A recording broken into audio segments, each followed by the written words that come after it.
Hi, we're here with Bill Koleno of Titan Aircraft, and Bill, you just gave Jake over here his first ride in the T-51 Mustang. Obviously, the next years of our life are going to be pretty consumed with this aircraft. We were just blown away at the factory with the quality and what goes into these aircraft and makes them so strong, and the innovation and the advances that you've made, and all that culminated right here with this amazing flight.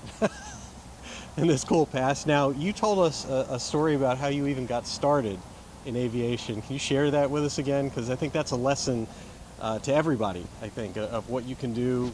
You started in shop class, didn't you? Yeah, it was a shop class project. Shop teacher was a draftsman. You know, we don't have that anymore.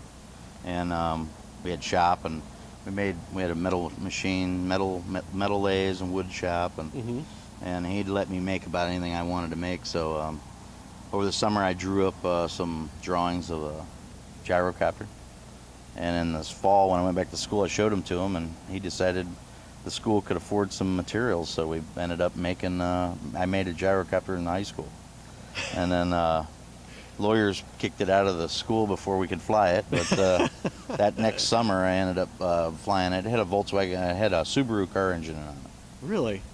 So your first aircraft done in shop class in high school, and then that led you through a long and windy path, I'm sure, but it led you all the way to... Kids slowed it down, you know. Yeah? Kids slow it down a little bit, but somebody said at Oshkosh this year, they said, how long you been flying behind a car engine?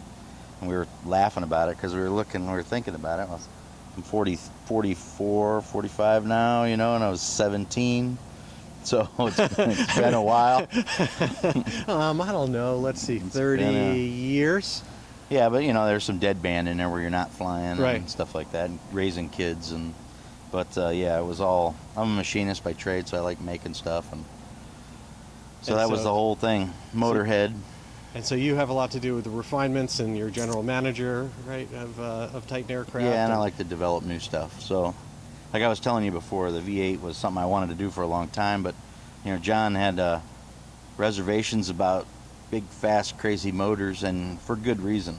Yeah. You know, he watched a lot of people get hurt and stuff in fast airplanes, and I think that slowing everything down kind of caused everything to get refined a little better. And so, at the end of the day, maybe we would have had a V8 5 years ago, but it probably wouldn't have been as good. Wouldn't have been what you have now, because yeah. I've been really impressed, especially if you talk about things like you look at the, like you said, automotive engines, and then you look at the PSRUs, you know, the propeller speed reduction units and the gearboxes and the things that you hear so many horror stories about not working, and belt drive problems and all sorts of things. And you guys here at Titan seem to have really gotten this nailed and down to something that's just works. Well, a lot of times you're talking to customers at Oshkosh or Son of Fun, and they want a bigger motor, bigger motor, bigger motor. Well, you know, I was a kid, and I had a hot rod car, you know, and everybody had a hot rod car, and you put a big motor in it, and you didn't spend any money on the transmission because that didn't sound cool, or the rear end, or any of that stuff. Right. So the first thing you were buying is a rear end, a ring and pinion, or you were buying a transmission because you didn't put any money in it. Well, the gearbox, the PSRU on the airplane is your transmission. It's the rear end. It's got to get the power to the wheels, and if you don't do it and you don't make it right, it doesn't work out. Yeah. And a lot of people, there's a lot of things that go into effect with that. You know, torsional vibrations that people can say they know a lot about, and it's one of them things you can't figure it out until you just start experiencing it. You know, right. You can build out of those frequencies, and you can try best guesses and stuff, but torsional vibrations is a very mysterious thing. But you know, Neil at AutoFlight in New Zealand, he makes us our gearbox, and we have a rubber coupling between the engine and the gearbox. And that worked for him for years. Yeah, it seems to be working for us for years. I mean, I've been flying behind this gearbox for, that's probably going on 6 years now. Wow. 7 years. Yeah, and you put a lot of hours on it too. Oh yeah. A lot of hours, a lot of landings. Yeah, a lot of hours, a lot of landings, a lot of shows, a lot of aerobatics. Yep. Can't fly the airplane without rolling it. Yeah, I hear that's not a possible. It just doesn't, doesn't work, work. right? You It's like can't. putting your gear down.